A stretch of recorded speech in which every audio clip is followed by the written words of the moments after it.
The mainstream media being accused of a major double standard over its COVID coverage. Outlets facing criticism for hardly mentioning Barack Obama's 60th birthday party this weekend in Martha's Vineyard, where leaked photos showed the former president dancing without a mask among a celebrity-filled crowd. One New York Times writer facing backlash for how she is defending the scaled-down celebration. Other people said, this is really being overblown. They're following all the safety precautions. People are going to sporting events that are bigger than this. This is going to be safe. This is a sophisticated, vaccinated crowd, and this is just about optics. It's not about safety. The press taking a different approach when it comes to GOP governors by directly blaming them for the spread of the new coronavirus strain. Greg Abbott is in a race to be the worst possible governor in the country. And if the only one he's got competition with right now is Governor DeSantis of Florida. Instead of the Delta variant, why not call it the DeSantis variant? In Florida, we have a governor more interested in playing politics than saving lives, the DeSantis variant. So I don't care. I'm glad that the president had a birthday party. I think it's good for him. If you're vaccinated and you want to have a party and you invite people to your house, that's fine. He's not in charge of anybody. He's not telling anybody what to do. But Greg, was this like the most Marie Antoinette thing we have seen since Gavin Newsom went to the French Laundry? I just want to know, where did they scale stuff back? Did they Larry David didn't come. Yes, they had instead of 3 Kardashians, they said we're putting the limit on 2, and there's going to be no bottle service at the helipad. That was it. That was it. But look, Obama just told the rest of America, don't just live your life. Live your best life. Yep. That's what he's telling you. He goes, I am having a massive birthday party. I'm telling you, half the people there, he didn't even know. Right? But he wasn't going to change anything. But now he's got to do something else, because the problem with him is he had a massive bash while the unvaccinated rates in the cities among blacks remains near 70%. And he is somebody who could change that. So while you're done with the party, why don't you do something?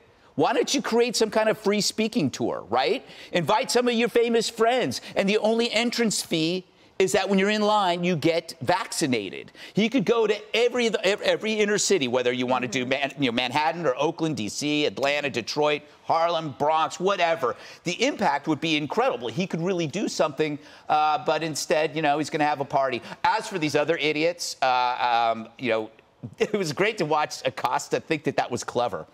What if we call it the, what was he? DeSantis. DeSantis. It was like that. Like you took one from column A and another thing from column B, and he put it together, and he thought, that's really edgy. And then you have that dumb broad from the mornings doing the same thing. Can't remember her name. Well, and also, Will, as soon as you heard Annie Carney of the New York Times basically trying to protect celebrities from any scorn by saying, but they're sophisticated. And that's a sophisticated crowd. Yeah, not like those people that went on a motorcycle ride in Sturgis, South Dakota. Let's be clear about who we're talking about here. These are sophisticated people, vaccinated people. The only thing I disagree with, Greg, is I'm happy that President Obama is living his best life, but he's not encouraging others to live their best life. But that's what I'm saying. By his own actions, he is. He is by his actions, but by his political party's words and by his political ideology, they are blatantly saying there are 2 classes of people in this world. Danny, you laid it out perfectly. Look, this is a sequel to a very bad movie. This is COVID Part 2, the Delta variant. We saw it all through the first version. As you mentioned, Gavin Newsom going to the French Laundry. We now have Muriel Bowser officiating weddings maskless while instituting a mask mandate in D.C. And here we have them talking about masking our children in schools in this coming school year, while President Obama has a party with 400 to 500 people, largely maskless. Great. Live your best life. May we live our best life as well? Yeah. Exactly. What do you think of all this? I want a party. I think everybody should be living their lives normally. I think that they should be moving on with whether it's Sturgis or whether it's President Obama having a party. The problem is that the White House, the CDC, Democratic governors around the country still have a boot on people's livelihoods because they're still threatening that if you don't do this or if you don't do this, we're going to shut your business down or we're going to implement mandates on you. And the idea that they do want to put 2-year-olds and children in school in masks for hours on end without any real data to back up that it actually works, by the way, I think is really appalling. And when you look at the standard the media has, a sophisticated, vaccinated crowd. This is a class war. It's Nancy Pelosi wants hairdressers to work in California when you're doing her hair. The DJ at the Obama party can DJ for a large group of 500 people during COVID as long as he's working for President Obama for a party. But if you're a DJ who wants to do a regular Italian wedding in New Jersey, well, there's going to be restrictions on you, and we're not going to allow you to work. And the bottom line is that this is still America, and Americans are not subjects, they are citizens, and they certainly are not peasants who are supposed to play by a separate set of rules than the elitist ruling class in Washington or in Hollywood. And that's exactly what this is, because there are real consequences for working people who are worried about losing their job, again, as a result of what people like this and the decisions that they are making for their lives. Jessica, do you think President Obama could do something more in terms of helping Black Americans become more comfortable getting the vaccine? I think, honestly, all of us could always do something more. That's an opportunity. I like Greg's idea. I mean, I'm not a Black American, but I would get vaccinated a second time if it meant that I could go see Barack Obama speak. We can all do more, and this was a big conversation early on in the pandemic when the vaccine was coming about how the people that we really need to be out there talking about it for Black and brown communities are people that matter to those communities. So Jay-Z and Beyonce and LeBron James, and what a big deal it was when NBA players, had one shot and not the second shot and ended up in protocols, and it's confusing. I mean, this is a confusing disease, and you say it's a terrible sequel, the Delta variant. It's really terrible, though. I mean, I'm not calling it the DeSantis strain, but there are thousands and thousands and thousands of people who are now hospitalized in Florida, and a lot of them children. And this is what 20% of the new cases of Delta are amongst children. And that's why it's so important that adults are getting vaccinated, that you do your part, and you do that to protect your children who are not approved to have the vaccine yet. So I'm all for a full court press on the vaccination front, but I do agree if he wants to have a party, he should have it. It was outside, where we know that it doesn't get passed in the same way.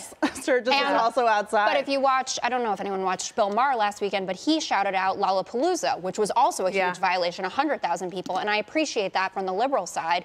Call out the big party in Chicago. Don't just call out a motorcycle rally.